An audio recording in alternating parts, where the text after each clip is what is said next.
Get the Angel Reese special at McDonald's now. Let's break it down. My favorite barbecue sauce, American cheese, crispy bacon, pickles, onions, and a sesame seed bun, of course. And don't forget the fries and a drink. Sound good? Ba-da-ba-ba-ba. At participating restaurants for a limited time. When you check out at the pharmacy, you see the journey from idea to medicine, thanks to our intellectual property system, or IP for short. IP safeguards inventions, like a new way to prevent seizures or lower cholesterol. And IP supports competition from other brands. Then, lower-cost generics, which are 90% of prescriptions filled in the U.S. Innovation, competition, lower costs, thanks to IP. Learn more at phrma.org/IP Works Wonders.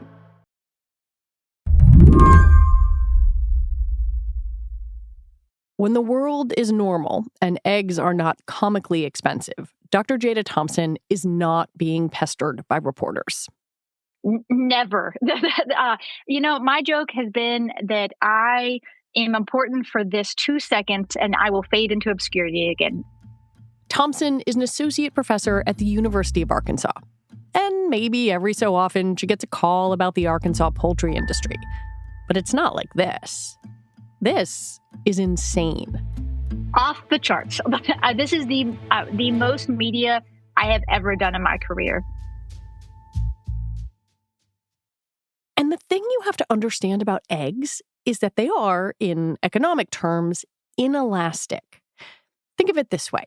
Usually, when the price of something is high, you get less of that thing for your money, something economists call shrinkflation. That's just not how eggs work. You can't shrinkflate a carton of eggs. And so I'm going to see the price change very drastically in my face. To $5.99 or $6.99, and granted, I live in New York City, but I saw regular old eggs for $9.99 a dozen this week. The ongoing bird flu is ravaging the chicken population, driving up egg prices from about $2 for a dozen eggs last fall to now $8. A growing number of restaurants are now adding an additional charge for eggs. A nationwide egg shortage spurred by avian flu outbreaks, now forcing some eateries to charge customers egg surcharges to offset some of the higher pricing. The prices are really high. Scarcity, $10 a carton. I got to really think twice about that. And more restaurants. And guess what? The government just said egg prices may rise more than 40% this year. So today on the show, we are going to peel back the layers of confusion in this story, how the egg market works, how bird flu is contributing, and why it's all so much worse right now. With, God help me, an eggspert. I'm Lizzie O'Leary, and you're listening to What Next TBD, a show about technology, power, and how the future will be determined. Stick around.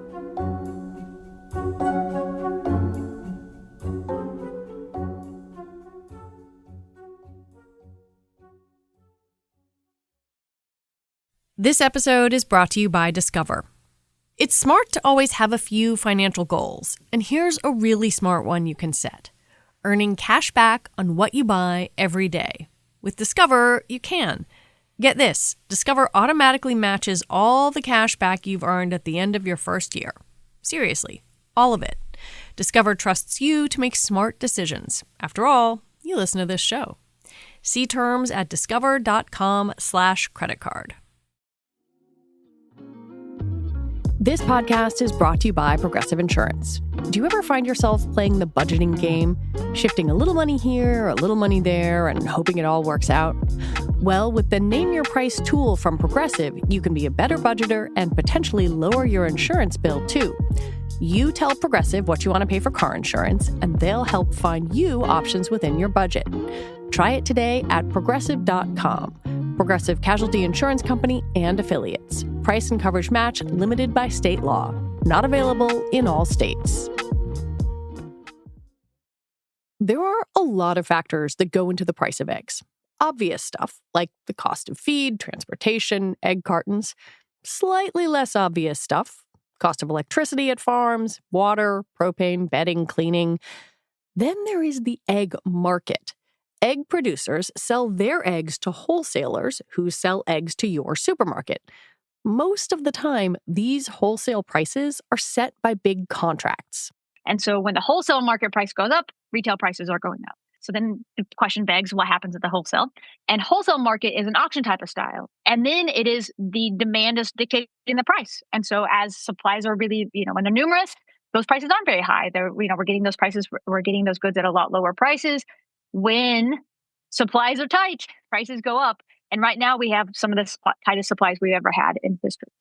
Could you lay out for me simply how bird flu contributes to this question of price?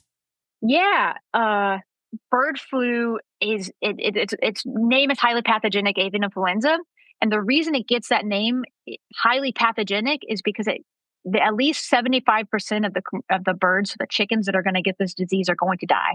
So we have mass deaths, the mortality rates. This particular strain is closer to 90 to 94%.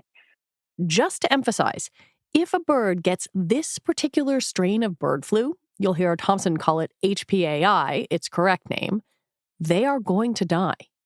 It's sad, but simple. I'm talking about just if a house of birds get that's the mortality rate we're going to get. So when we start talking about HPAI, we want to control that. We want to control the spread of that. We want to control it from getting into more houses because it's going to be devastating. The poultry industry has 3 distinct segments, each of which feels the impact of bird flu differently. Turkeys are their own slice of the market. Broilers, those are the chickens we eat. And layers, aka hens, the ones producing eggs. And so from a layer standpoint, in 2024, the whole year 2024, there were 38 million birds, layers, that were affected by HPAI. In 2025, so it is February 27th right now, whenever I'm recording this, there are 30 million birds just this year. So in a scalability that we want to talk about, why are egg prices so record high is because we have record high counts of birds out of the system. And as those birds are out of the system, all of the eggs that they were going to produce are no longer being produced. And so you have this huge drastic reduction in supply of eggs. And then you have people who are inelastic, that they need those eggs, are baking goods and doing things. And so you have this huge demand and it leads to higher prices. I mean, in some ways, this is like classic Econ 101, supply and demand, and an inelastic demand, right? Just people are like, I want eggs, and that's the deal.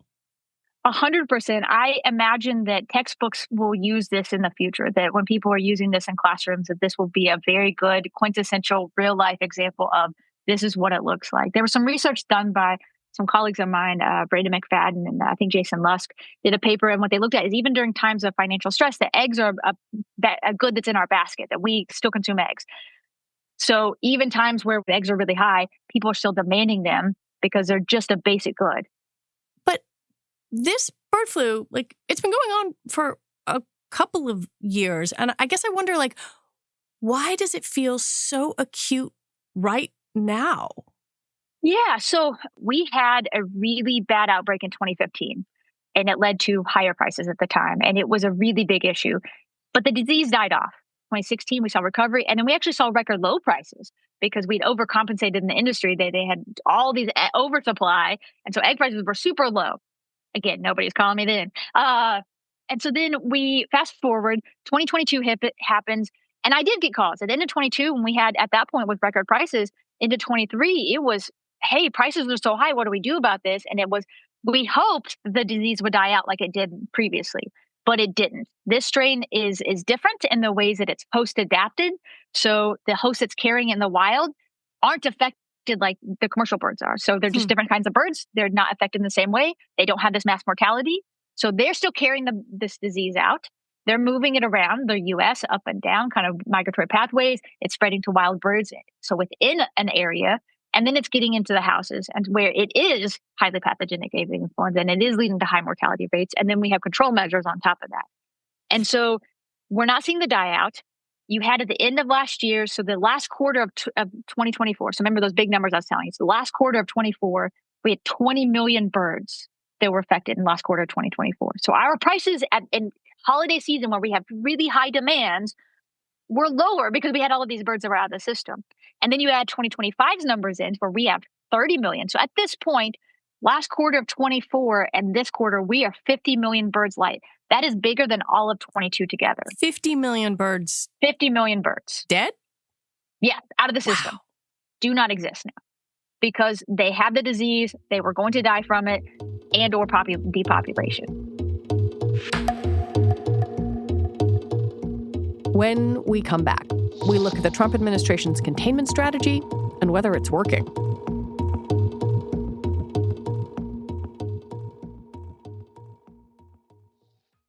Get the Angel Reese special at McDonald's now.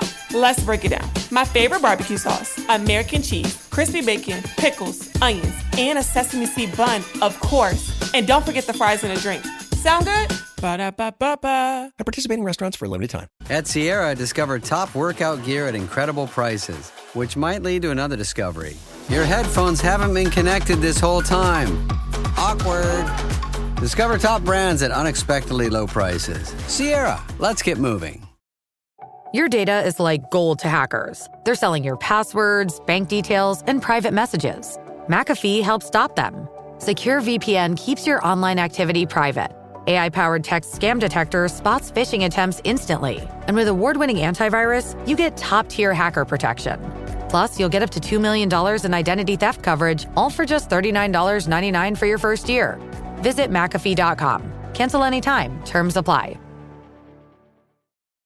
So what are the different containment strategies here? The Trump administration has been emphasizing biosecurity and a little bit less, if I'm correct, emphasizing culling flocks of birds. Is that right?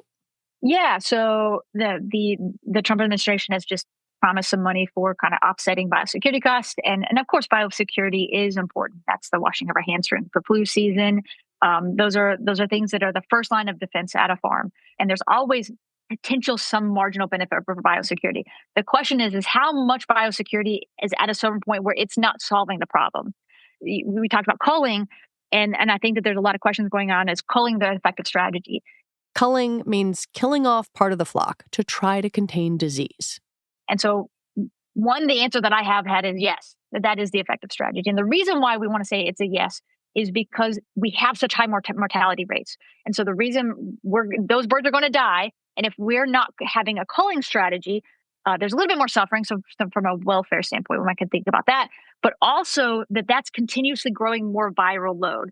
And so that viral load is going to get in the atmosphere. That means more wild birds are going to get it. That means there's more chances for humans to get it, more chances for dairy cows and other cattle and other animals to get it. And so then we have this problem or concern about zoonosis spread between animals. From an epidemiological standpoint, you want to reduce the viral load as quick as possible to reduce the spread of that disease. And so depopulation is one of those controllable strategies. I think that the next step is going to be vaccines. And I think that they have conditionally accepted Zoetis vaccine. I think that will be the better containment method. I think that will be, instead of being proactive in biosecurity and saying, hey, we can do all biosecurity, and yes, let's continue biosecurity. And instead of being reactive with culling, let us be more proactive with this vaccine to try to help not get the disease at all. So we don't have to react. God, I feel like the phrase viral load gives everyone just like the worst hangover of the last 5 years. Like that is something that I learned that I never wanted to have to learn. Yeah, I'm sorry. It's coming back at you now.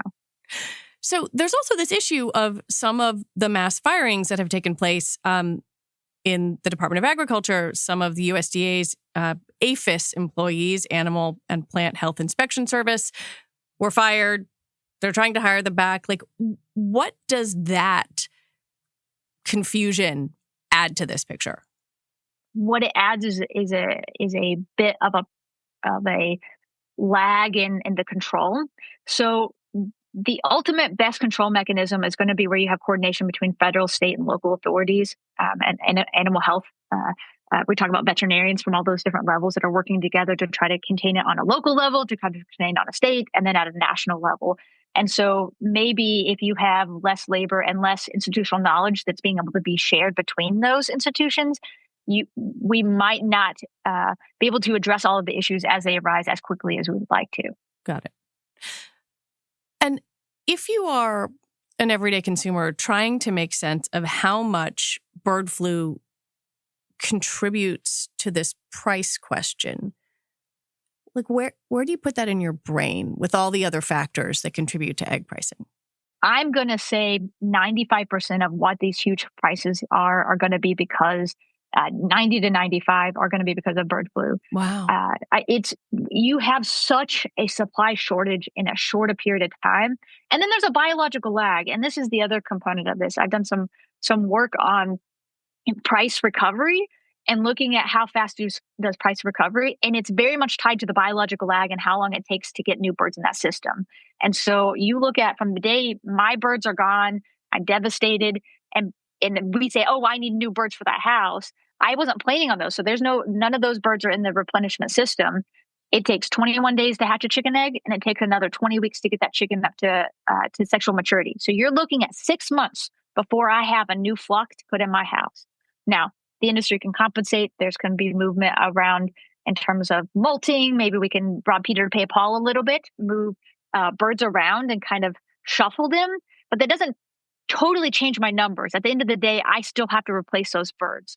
And so that means that there's a cost to that system, and there's a cost to the eggs that are going to come out of the system. So right now, when we're looking at the impact of eggs today, it is what has happened recently, also up to 6 months ago. So again, when I'm talking about 50 million birds since Q2 of 2024, we're talking about all of those are impacting our egg supply right now. What do you make of the news stories and the view that avian influenza isn't the only culprit here? That this is also about, I don't know, greed? I don't have any data to substantiate anything at this point. I think that there's nothing that I can look to and say that there's actual numbers that we can point to talk about that. There is a lot of players along the supply chains, the wholesaler, the retailer. I'm not saying that I can't understand that there might be changes of prices along that strategy, which is why I can understand that conversation. And that's worth, I think anything should be able to be held up to scrutiny. At the end of the day, I think the root of all of this is eggs, that we have a shortage of eggs. And if we look at historical egg prices will go exceptionally high, and then they will come back down as egg supply comes back online. And so I would expect the egg prices are going to come back down. They're not sticky. One of the things that has gotten brought up is some egg companies have made very high profits or high revenues during this time when we're saying eggs are short, and then they're still making these huge profits. My commentary on that is if you look at who is being affected by bird flu, and we look at some of those companies that people are going to point to, typically the companies have not been as affected. They have not had as many houses out of the system. And that's a little bit of geography where they are located. This disease has really impacted the Midwest. It's everywhere, but it has really been very impactful in the Midwest area. And so the companies that are operating in that Midwest have been more impacted than the companies not operating in the Midwest. And so I would caution that we think horses before we think zebras. And not that it's never zebras, but that let's make sure that we are addressing the horse issue before we start trampling down looking for the zebras. There's also the question of why chicken prices, the broilers we talked about earlier, haven't gone up in the same way the price of eggs has. Thompson says there's a fairly simple explanation. Chickens have been impacted, but at a much lower rate than egg layers. And there's twofold for this. One is geography, where those chickens are located. So the disease, they're located in the Southeast and a lot warmer climates. The disease doesn't do as well in the warmth and the heat. So there's some geographical benefits for the broiler industry. And two, this disease specifically is more infectious to turkeys and is more infectious to older birds. And broilers are just younger. So we harvest them quite a bit younger than we do layers who are older, right? They're older, they're laying eggs. And so they're more susceptible to it than those broilers. And so in general, are there broilers that are coming out of the system? Yes, chicken prices probably are raising for certain products. And there is some effect of that in the system. We're just not seeing the same counts of those. So instead of 50 million, you're talking about 4 million or 5 million broilers. And so that scalability is substantially different between those two industries. So thinking about that 6-month timeline that you're talking about, for eggs to hatch, for birds to reach maturity, if I had you back in 6 months, are we going to say like, whew, wow, that was tough, but we made it, eggs are affordable? Or are we just in like completely uncharted waters? I think the question would be how many more cases happen between now and 6 months. Let's pretend that there's a scenario where we have no more cases, and that 6 months from now, or even kind of smaller case counts, not this kind of exceptional numbers, I think the conversation would be that prices are down substantially. What is affordable? Like what is the level that everybody will make happy? And so that's a harder question for me to say, yeah, eggs are a great price. It's like, I don't know. Are they compared to today? I think anything lower is happier, right? So I think that if we didn't have any more large scale outbreaks, that conversation in 6-7 months would be, yeah, prices are lower. It would almost be a non-issue, or a non-issue compared to today. Because there is that recovery in the system. And what you start seeing is we see egg sets going up. So we see the number of birds that they're setting today so that they have, more birds coming online. We saw the number of egg sets starting in October and November and December of last year. So those will come online. So there's hope on the horizon. It just isn't here yet.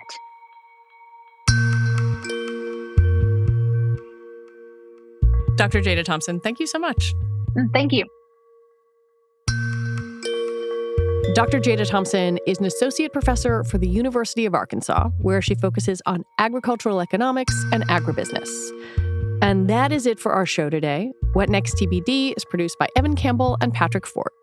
Our show is edited by Elena Schwartz. TBD is part of the larger What Next family. And right now, independent journalism is under threat. If you want to help us keep doing what we're doing, please think about joining Slate Plus. You get all your Slate podcasts ad-free, as well as exclusive bonus content like The Discourse, which is our bonus show that covers one big thing in the online conversation. We will be back next week with more episodes. I'm Lizzie O'Leary. Thanks for listening.